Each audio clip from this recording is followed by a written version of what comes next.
ዛሬ በዋናነት ስለ የኮሬሽ የተወሰነ ነገር ላለው እና አጋጣሚ የሆነ ስለ የኮሬሽ የተሰራ ዜና የኮሬሽ ብቻ ሳይሆን በተለይ በእንግሊዝ ፕሪሚየር ሊግ የቅርብ ጊዜ ፈራሚዎችና ያው ስኬታቸው ጎል የማግባት እንቅስቃሴያቸውና ያላቸውን ሁኔታ በተመለከተ አጠር ያለ ዜና ሳዳምጥ ነበርና እንትን ምንድነው አባይ ቲቪ ያው በኢትዮጵያ በግል ሚዲያ ዘርፍ በቅርብ ጊዜ ከተመሰረቱና የድሮ ማለት እኛ ገና ልጅ ሆነን ዜና ስንሰማ በጣም ጠብቀን ስፖርት ዜናን የምንሰማበት አይነት ቶን ካላቸው እዚህ ሁኜ ስሰማ ነኝ። በዚህ በኢንተርኔት መረብ በሶሻል ሚዲያው ያው አሁን እንደምታውቁት ሚኒስትሪ ሚዲያውን ዶሚኔት ለማድረግ እየተገዳደረው ያለው ያው ኒው ሚዲያው ነው ሶሻል ሚዲያውና ስለዚህ የነዚህ ሚኒስትሪ ሚዲያዎች ቲቪም ሬዲዮም የትኛውም ዘርፍ ያው ከሶሻል ሚዲያ ከኒው ሚዲያው ጋር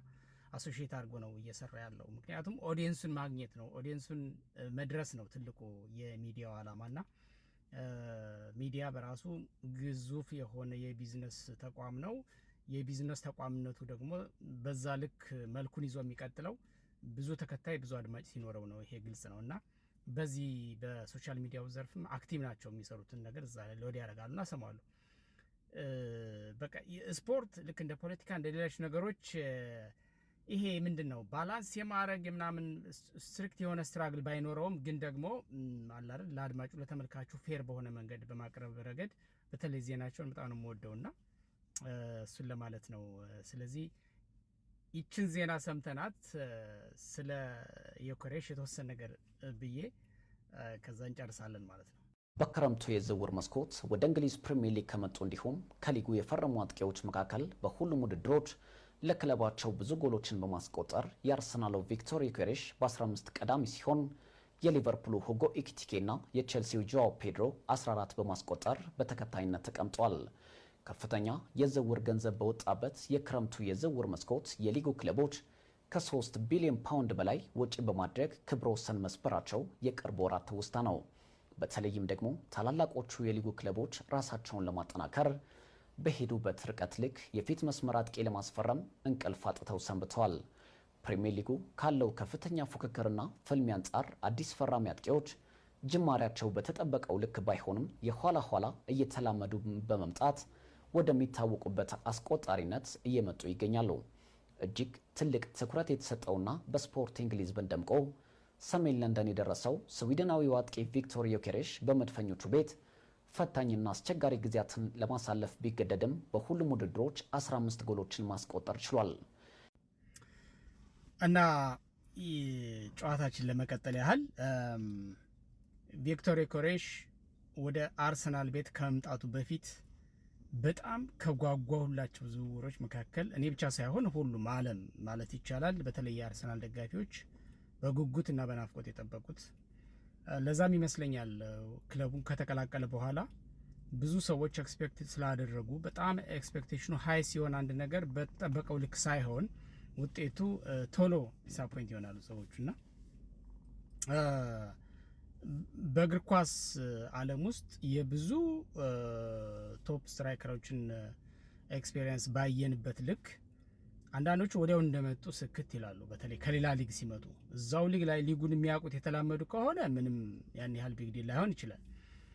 ልክ ሴሜኒዮ ከፖርትማውዝ መጥቶ ወደ ሲቲ ስክት እንዳለው ማለት ነው። ስለሚያውቀው ሊጉ ለሱ አዲስ አይደለም። የዮኬሬሽ ግን የተለየ ነው እና ሁለት ነገሮችን ጠብቅ ነበር እኔ። አንደኛ እንደመጣ ወዲያው ሊላመድ ይችላል። ልክ እንደ ኤርሊንግ ሃላንድ ከጀርመን ቡንደስሊጋ መጥቶ ልክ እንግሊዝ ላይ ቶሎ ብሎ እንደገባበት የዮኬሬሽም እንደዚሁ ቶሎ ሊላመድ ይችላል የሚል ነገርን ጠብቄ ነበር። ሁለተኛው ዘግይቶ ሊላመድ ይችላል። ዘግይቶ ሊላመድ ይችላል ምን ማለት ነው? በውድድሩ አጋማሽ ላይ ሊሆን ይችላል፣ ሩቡ ሲቀረው ሊሆን ይችላል፣ ወይም ደግሞ እንደ ነገሩ አሳልፎ በሚቀጥለው አመት ሊሆን ይችላል። ለምሳሌ በአርሰናል ታሪክ ቴሪ ሄንሪ በመጣበት አመት አይደለም ጎል ማምረት የጀመረው ከሚቀጥለው ሲዝን ጀምሮ ነው። ልክ እንደዛ እና ሶስተኛውና በጣም ትንሽ ፐርሰንት የሚይዘው ደግሞ ያ እንደተጠበቀው ላይሆን ይችላል። ጎል ቢያገባም ስኬታማ ላይሆን ይችላል በተለያየ መንገድ።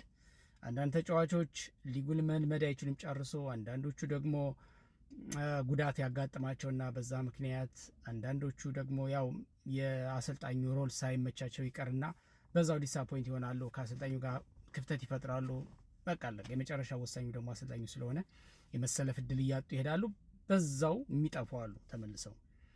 ነገር ግን በቪክቶር በጣም ተስፋ ያደረጉት ለምንድን ነው? አንደኛ ቀድሞውኑ የሚያውቀው ነው። የእንግሊዝን ሊግ ታችኛው ሊግም ቢሆን ተጫውቶ የነበረ የሚያውቀው ሊግ ነው። ያን ያህል አይከብደውም፣ ለመላመድም ብዙ ጊዜ አይፈጅበትም፣ እንደመጣ እንኳን ባይሳካለት የሚል ግምት ነበረኝ። ለማንኛውም ከመጣ በኋላ እንግዲህ በፕሪሚየር ሊጉ እንደምታውቁት በጣም ብዙ ጎሎችን ወዲያው እንዲያመርት ይፈለግ ነበረ። ነገር ግን በሚጠበቀው ልክና ፍጥነት አልሆነም። ለዚህ ሁለት ነው መሰረታዊ ነገር። አንደኛ ከሌላ ሊግ ነው የመጣው። ሁለተኛ ቤተሰቡን ሁሉን ነገር ትቶ ነው። አንዳንዴ እግር ብቻ የሚጫወት ይመስለናል። ጭንቅላትም ነው ሙዱ፣ ሳይኮሎጂው፣ ሁሉም ነገሩ ብቻ በአጠቃላይ አዲስ አትሞስፌር ባለበት አካባቢ ሂዶ ለመልመድ ራሱን የቻለ እንትን አለ። የሆነ ዲስኮምፎርት ይኖረዋል፣ ምንም ጥያቄ የለውም። ክለቡን እንጂ ወዶ የመጣው ብዙ ነገሩን ጥሎ እንደመጣ ይታወቃል። ስለዚህ እሱ በራሱ ቻሌንጅ ነው። ሌላው የአሰልጣኝ ማይክል አርቴታ ታክቲክ፣ አንደኛ መከላከልን መሰረት አድርጎ እንደ ቡድን ትከላከላለህ፣ እንደ ቡድን ታጠቃለህ፣ እንደ ቡድን ኳስ ትይዛለህ የሚለው ይሄ ልጅ ፊት መስመር ላይ ሆኖ የሚጣልለትን ያለቀ ኳስ ብቻ የመጨረስ ሚና ነበረው። እሱን ሚና እዚህ አርሰናል ቤት እንደመጣ ማግኘት አልቻለም። ትልቁ ችግር ይሄ ነው። ያም ሆኖ ደግሞ አብሮት የሚጫወቱት እንኳን ኳስ አሲስት አላደርግለታሉ እየተባለ ሲታማ ነበር አይደለ? ስለዚህ በእነዚህ ምክንያቶች ውጤታማ አልሆነም። ስለዚህ ተተቼ በጣም አንደኛ የአርሰናል ውድቀት በቅርብ ርቀት የሚከታተሉት ሆን ብለው በሚመስል ደረጃ ኢቭን የአርሰናል ደጋፊዎችና ፋሚሊዎች እንደጠበቅ ነው አልሆነም፣ እንደውም የመሰለፍ እድል ሊሰጠው አይገባም የሚል ተቃውሞ ሁሉ እስከሚያነሱ ድረስ። ማይክል አርቴታ ግን በጣም ያጫውተው ነበር ይህንን ተጫዋች።